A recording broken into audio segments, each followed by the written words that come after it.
Welcome to the Deep Dive. Great to be here. Today, we are plunging into, well, quite a stack of articles and notes you've shared. They're all centered around Rocket Lab USA, Inc., RKLB. That's right. And mixed in with some pretty attention-grabbing headlines involving President Donald Trump and Elon Musk. Yeah, exactly. So our mission with this deep dive is to try and unpack how this very public, high-profile dynamic might potentially impact Rocket Lab's business. Particularly their chase for U.S. government contracts. But, we also need to look at Rocket Lab itself, its own position and trajectory, sort of separate from all the political noise. Absolutely. We'll look at the potential opportunities this unusual situation might create, the risks involved, and really what it means for Rocket Lab's core business and their future milestones. Sounds good. So let's just dive right in. The core of your source material really highlights this, public and increasingly sharp dispute between President Trump and Elon Musk, CEO of SpaceX. And here's where it gets really interesting. This feud, as it's being reported across your sources, seems to be creating a perception among some investors, some analysts, that it could directly benefit SpaceX's competitors, primarily Rocket Lab, actually, when it comes to winning U.S. government contracts. Okay, I see. And the thinking there, straight from the material you sent over, is that government agencies, NASA, the Department of Defense, DOD, they might start looking to spread their contracts around a little more. Exactly. To reduce potential political risk. I mean, if one of your major providers, like SpaceX, has a really strained relationship with administration, well, you can see why they might hedge their bets. Makes sense. And the speculation really kicked into high gear because of something specific Trump posted on Truth Social. He was pretty blunt. What does he say? Your sources quote him saying, "The easiest way to save money in our budget, billions and billions of dollars, is to terminate Elon's governmental subsidies and contracts." Billions and billions. Wow. That phrase definitely jumps out. It does. And your sources really help put the scale of SpaceX's government business into perspective. I mean, we're talking Pentagon contracts worth nearly $8 billion. Right. Plus, they've apparently secured over $13 billion from NASA since 2015. And they recently won a $5.9 billion military satellite launch contract that runs through 2029. So, yeah, if even a small slice of that were to potentially shift, it absolutely is billions up for grabs. That potential scale is precisely why you're seeing investors speculate about which contracts might get reassigned. They're looking at these high-value areas where SpaceX is dominant right now. Like what? Things like cargo and crew transport to the ISS. And you flagged Musk's own comments about maybe decommissioning the Dragon capsule, which just adds fuel to that fire. Interesting timing. Yeah. Then there are the critical national security space launch missions, NSSL, basically launching military and spy satellites. Also, lunar lander development for NASA's Artemis program. Right, the moon missions. And deploying those big satellite constellations for agencies like the Space Development Agency, the SDA. Okay, so quite a list. Given that landscape, why is Rocket Lab specifically being pointed to as the main potential beneficiary? Your sources mentioned others like Intuitive Machines, Redwire, AST, Space Mobile. But Rocket Lab keeps coming up. Well, and what's interesting is the arguments aren't just, wishful thinking. They point to Rocket Lab's actual strengths and where they're headed strategically. Okay. They're building this vertically integrated space company. It's more than just launch. They do launch satellite manufacturing, space systems, including high-value payloads now, thanks to buying Geost. Acquisition, yeah. Plus, they have a proven rocket already, Electron. It's apparently the second most frequently launched U.S. rocket now. That's impressive. And crucially, they're actively developing a bigger rocket, Neutron, which is specifically designed to compete directly with Falcon 9 in that medium lift category. And the material also highlights their growing focus on national security, right? Absolutely. That's a key part of their whole strategy. And, there's also this perception factor. Your sources mention CEO Peter Beck's leadership style. It's often contrasted with Musk's, let's say, more volatile public persona. Some analysts think Rocket Lab's more stable, professional approach might appeal more to government agencies looking for, reliable long-term partners. So the narrative that's forming for some folks is that Rocket Lab, kind of seen as the credible number 2 in U.S. launch. Yeah, maybe the most credible alternative right now. Is best positioned to potentially, as one source put it, pick up where Elon leaves off for the government, especially with Neutron being designed with human rating potential, like Dragon. Right. This whole thing feeds into what some people are apparently calling the Anti-Elon trade. The Anti-Elon Trade. Yeah. You even see some investor comments saying things like, all parties hate SpaceX. Now, that's probably an oversimplification, Sure. but it captures this mix of factors. You've got some Democratic concerns about potential conflicts of interest with Musk's other ventures, and then you have Trump's very public, very personal attacks. Whether that sentiment is totally accurate or not, it definitely adds to a bullish case for Rocket Lab based on this idea. Friction for SpaceX equals opportunity for Rocket Lab. So it sounds like this political drama, however it ends up playing out, could maybe act as a catalyst, potentially speed up Rocket Lab's own strategy to become a disruptive prime contractor for national security. That's a really key point. They're already laying that groundwork. They're positioning for things like the Golden Dome missile defense system, those SDA constellations, especially after buying Geost. Right. So the strategy is there. And that investor comment you found, urging Peter Beck to kick this door in now, it really captures that feeling of urgency, that sense of a perceived opening. Okay, so that covers the sort of external drama, the speculative layer. But let's shift focus, zoom in on Rocket Lab's internal story. Because, regardless of the feud, they are actively building this vertically integrated end-to-end space company you mentioned. Absolutely. And that internal progress is, well, fundamental to their whole long-term story. A really major strategic move you highlighted was that $275 million acquisition of Geost. Right. They make advanced electro-optical infrared sensors. What does that actually mean? It means really sophisticated cameras and detectors, basically. They can see in different light spectrums beyond what the human eye sees. Okay. And why is bringing that capability in-house so important for Rocket Lab? Because it takes them straight into the high-value payload market. It's a big deal. They're not just launching someone else's satellite anymore. They can potentially build the satellite and its critical sensor payload. The whole package. Exactly. This significantly boosts their position to become, as they seem to aim for, a disruptive prime to U.S. national security. They can offer integrated mission solutions. Think about critical stuff like tracking missiles or just keeping track of everything up in space-based domain awareness. Things the military definitely cares about. Absolutely. These are capabilities needed for programs like Golden Dome and the SDA constellations we mentioned. Geost tech is key because it lets spacecraft, quote, detect, interpret, and respond to threats in real time. Okay. And central to their future growth, especially for chasing those bigger government contracts, is the progress on their Neutron rocket. What's the latest there based on your material? Well, the sources mention ongoing development, ongoing testing, lots of different components. We're seeing progress on the Archimedes engine. That's the main engine for Neutron. Also, the really unique Hungry Hippo fairing. The what now? Hey, yeah, the Hungry Hippo fairing. It's the nose cone that protects the payload, but it opens up in this really distinctive way, supposedly to help with reusability. And they're working on aerodynamic fins for control, too. And the ground infrastructure, launch pads and recovery. That's moving forward, too. Their new Launch Complex 3, LC3, on the U.S. East Coast is activated. And they're building an ocean platform called Return on Investment. Clever name for catching and recovering the first stage.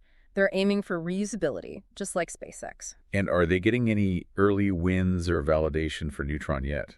They are, actually. They got a contract from the U.S. Air Force Research Lab, AFRL.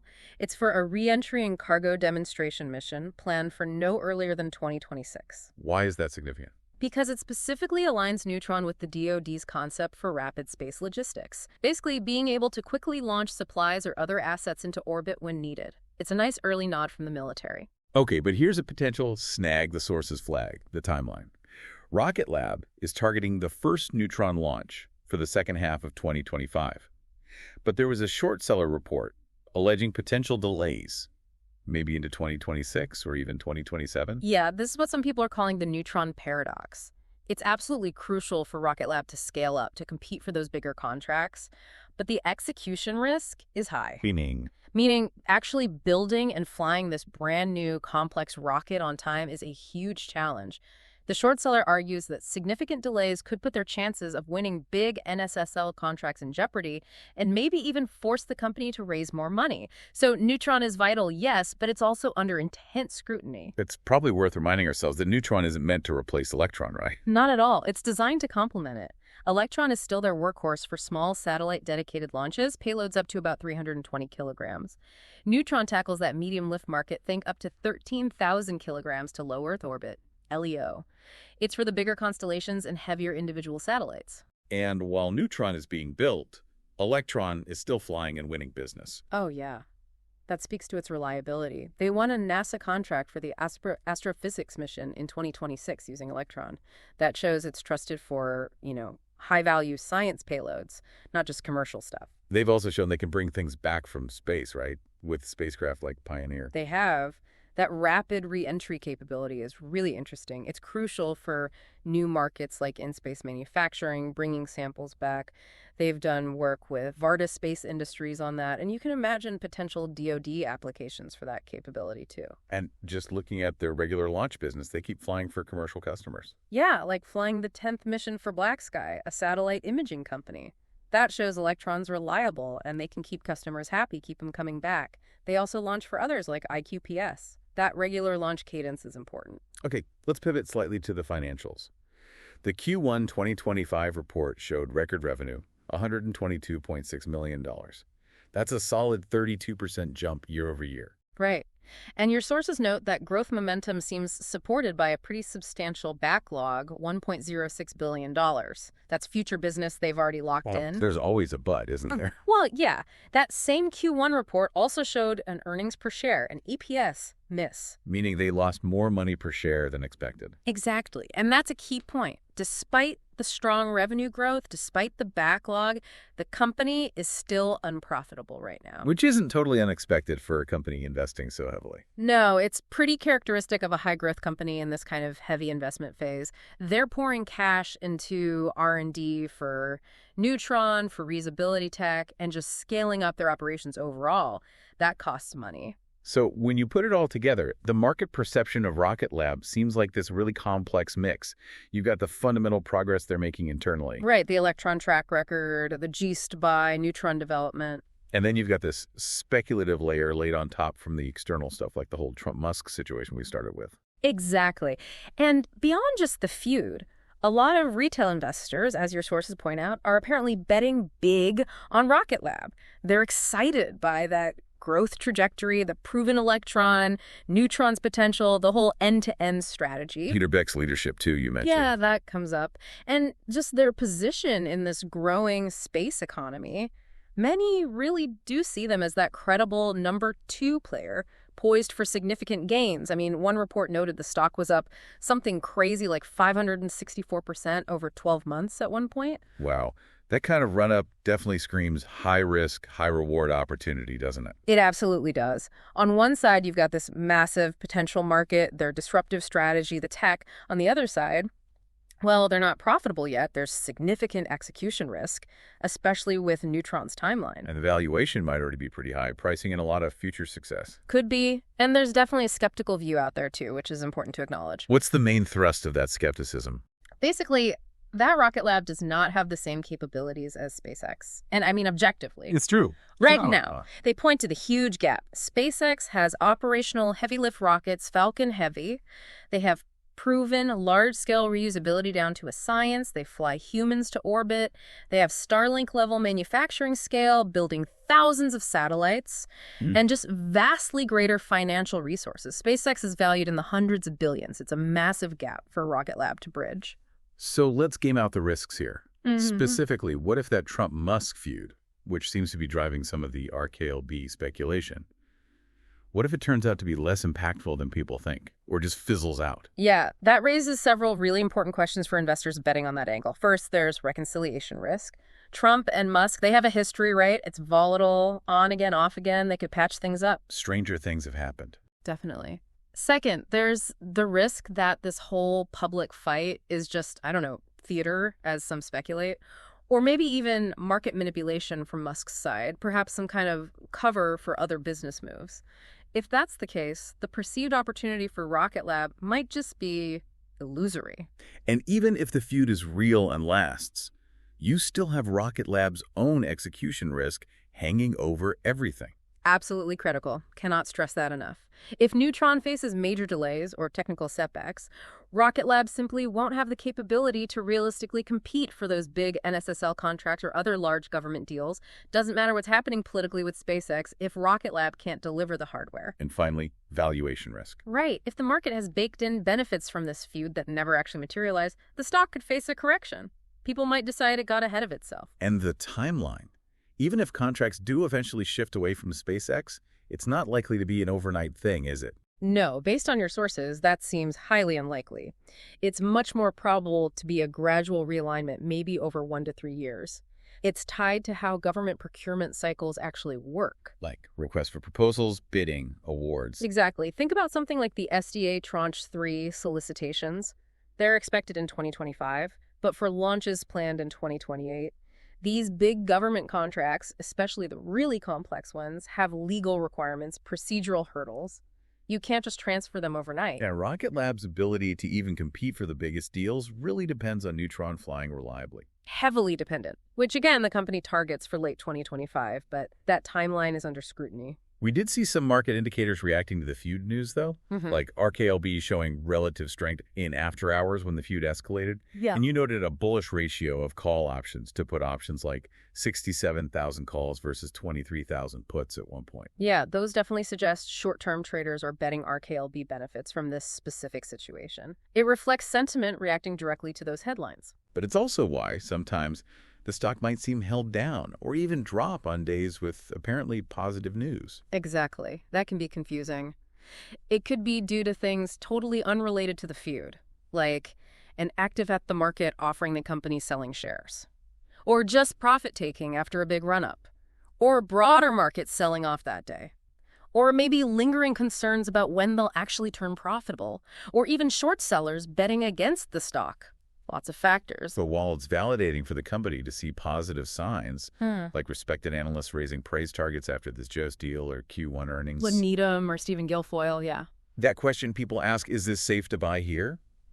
After the stock jumps, it reflects that volatility. The risk of buying at a peak driven by news, maybe not just fundamentals. And what can really confuse people watching the stock is when it goes down on a day the news seems good, like the feud heating up again. Often that can be explained by the market having already anticipated or priced in that news, that classic buy the rumor, sell the news dynamic, or, like I said, just broader market selling or a simple profit taking hitting the stock that day. So ultimately, while the idea of picking up even some leftovers from SpaceX's multi-billion-dollar government business, that could be genuinely transformative for a company of Rocket Lab's current size. Right. It would be huge for them, but it's probably not realistic to think Rocket Lab is going to suddenly absorb a massive percentage of SpaceX's historical federal funding, especially not in the short term. Okay, so the real opportunity, perhaps, lies more in Rocket Lab winning a bigger share of future contracts as they come up for bid. That seems more plausible. And that is absolutely dependent on two things. One, their own execution, especially getting Neutron flying successfully and reliably. And two, whether this sustained political climate actually does influence government procurement decisions over the next few years. So wrapping up, you really have this fascinating interplay going on. On one hand, Rocket Lab is pursuing this very deliberate, fundamental strategy, building a vertically integrated end-to-end space company, aiming to be a major player. Right, that's their internal story, building the business brick by brick. But running parallel to that is this very public, very politically charged dynamic between Trump and Elon Musk. And that feud has undeniably introduced this significant speculative layer. It's created a perceived fast-track opportunity for Rocket Lab based on this idea of government diversifying its contractors. But as we've really dug into here, the reality is super complex.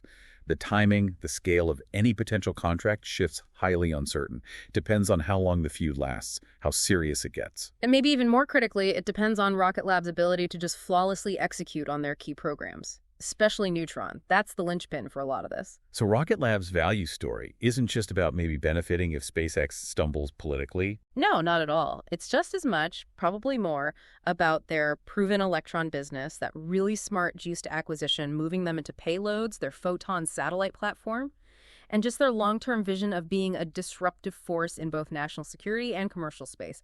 That's the core story.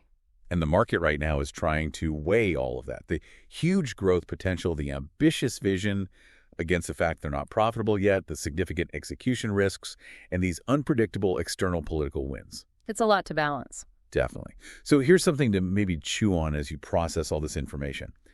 In a rapidly evolving, high-stakes industry like space, how much will a company's fundamental progress, their technology, their execution, ultimately matter compared to these unpredictable, high-profile political dynamics when it comes to shaping who the future leaders really are? It's a great question. Keep digging into those sources. Keep watching those milestones. That's all for this deep dive.